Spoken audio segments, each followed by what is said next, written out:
మిత్రమండలి movie review. ఒక్క చిన్న ముక్కలో చెప్పాలంటే చిల్లరగాళ్ళ కోసం చిల్లరగాళ్ళతో తీసిన చిల్లర సినిమా. అంటే నెగిటివ్ వేలో చెప్పట్లేదు. సినిమా మొత్తం ఇలా ఉంటుంది. చిల్లరగా ఉంటుంది. చిల్లరోళ్ళు చిల్లర పనులు చేసుకుంటా చిల్లర చేష్టాలు చేస్తూ ఉంటారు. బాగా నవ్వు తెప్పించారంటే తెప్పించలేదు.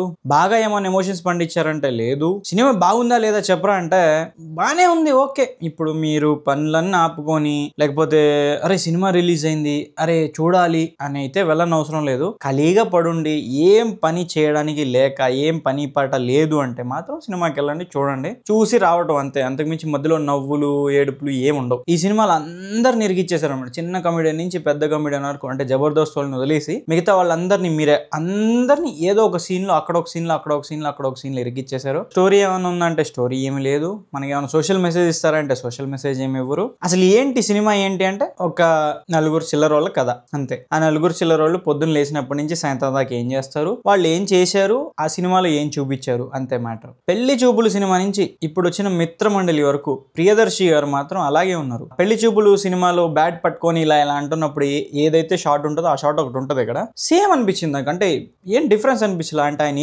ఏజ్ పెరిగినట్టు అనిపించలేదు. అండ్ ఒక ఇంపార్టెంట్ క్యారెక్టర్ లో సత్య గారు కనిపిస్తారు. నాకు తెలిసి సత్య గారు యాక్ట్ చేసిన సినిమాలో నవ్వని సినిమా ఏదైనా ఉందంటే అది ఇదే అనిపించింది నాకు. ఈ సినిమా అందరి కోసం కాదు, ఏమి పని పాట లేకుండా ఇంట్లో ఖాళీగా పడుండే వాళ్ళకి మాత్రం ఈ సినిమా. సో ఇక పర్ఫార్మెన్సెస్ గురించి చెప్పాలంటే ఏం చెప్తాం. కొన్ని చోట్ల ఇరిటేషన్ వచ్చింది, కొన్ని చోట్ల పర్లేదులే అనిపించింది, కొన్ని చోట్ల వదిలేద్దాం అనిపించింది. ఫైనల్ గా చెప్పాలంటే నాకైతే మూవీ జస్ట్ యావరేజ్ అనిపించింది. అంటే మరీ ఎక్కువ నవ్వులేం లేవు కాబట్టి అట్లీస్ట్ కామెడీ అయినా కొంచెం ఏమన్నా ఎక్కువ పండించుంటే లేదా పెట్టుంటే ఇంకా బాగుండేదేమో.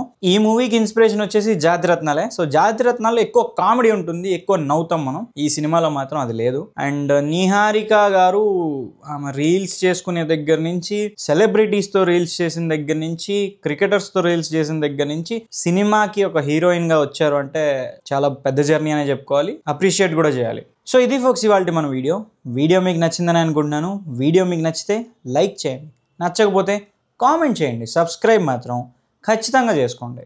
Thank you.